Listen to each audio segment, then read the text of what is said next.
Good evening and welcome to the channel's studios here in London with your international news around the world in 5.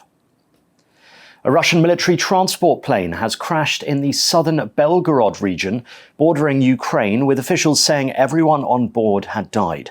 Russia's Ministry of Defense said 65 captured Ukrainian military were on the plane ahead of a prisoner exchange. Video showed a plane going down, followed by an explosion and a fireball near the village of Yablonovo. According to officials, another 9 people were on the plane, including 6 crew. Ukraine's general staff said the plane was transporting missiles for Russia's S-300 air defense systems and made no mention of prisoners of war. None of the details surrounding those on board can be independently verified. Republican presidential hopeful Nikki Haley has vowed to press on with her campaign in the wake of a second consecutive loss to Donald Trump. Ms. Haley campaigned across New Hampshire ahead of Tuesday's primary, courting both independent and moderate Republican voters, but she was unable to catch Mr. Trump, who had a comfortable 11-point lead with most ballots counted. He now appears set to clinch the Republican nomination. This is a great state. You know, we won New Hampshire 3 times now, 3. We win it every time. We win the primary, we win the generals, we've won it, and it's a very, very special place to me. It's very important. Like a speech like she won. She didn't win, she lost. And you know, last week we had a little bit of a problem, and if you remember, Ron was very upset because she ran up and she pretended she won Iowa.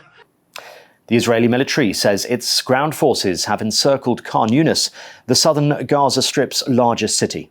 Troops have also reportedly advanced deeper into remaining parts of the city where they believe Hamas leaders are hiding in tunnels with hostages. It comes as footage has emerged of an unarmed Palestinian man in Gaza holding up a white flag before being shot and killed by the IDF. Ramzi Abu Salul was shot dead shortly after being interviewed by a British journalist. His widow is then filmed running towards her husband's body. In response, the IDF said it categorically denies any existence of field executions. At least 39 people are reported to have been killed after a fire broke out in a shop in the central Chinese province of Jiangxi.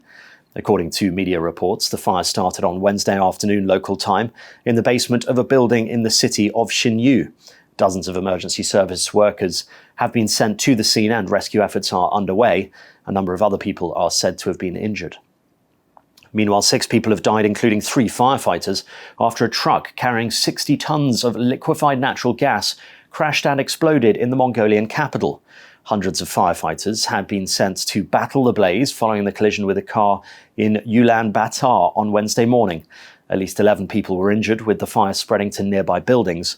One local resident described how he initially thought a plane had crashed. Turkish MPs have ratified Sweden's bid to join NATO in a long-delayed vote that represents a big step forward on the Nordic nation's path to membership. Sweden applied to join in 2022 after Russia's full-scale invasion of Ukraine, but Turkey withheld approval amid a row over what it called Sweden's support of Kurdish separatists. Turkish President Erdogan is expected to sign the legislation within days. It leaves Hungary the sole NATO member yet to ratify Sweden's accession. And despite Barbie being nominated for 8 awards at this year's Oscars, 2 of the blockbuster's biggest female stars have missed out.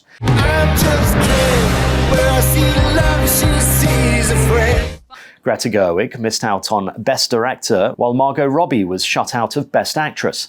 The film picked up nominations for its soundtrack, costumes, screenplay and production design, while there were acting nods for America Ferrera and Ryan Gosling. As a result, many film fans were quick to make the obvious points, the Academy recognizing Gosling but not Robbie, ironic for a film about feminism. History, though, offers some clues, with the Academy tending to go for serious performances over comedic, something that has often been noted by leading comedy figures and arguably putting Robbie at a disadvantage. And that's your international news around the world in 5. Now back to the channel's studios in Lagos.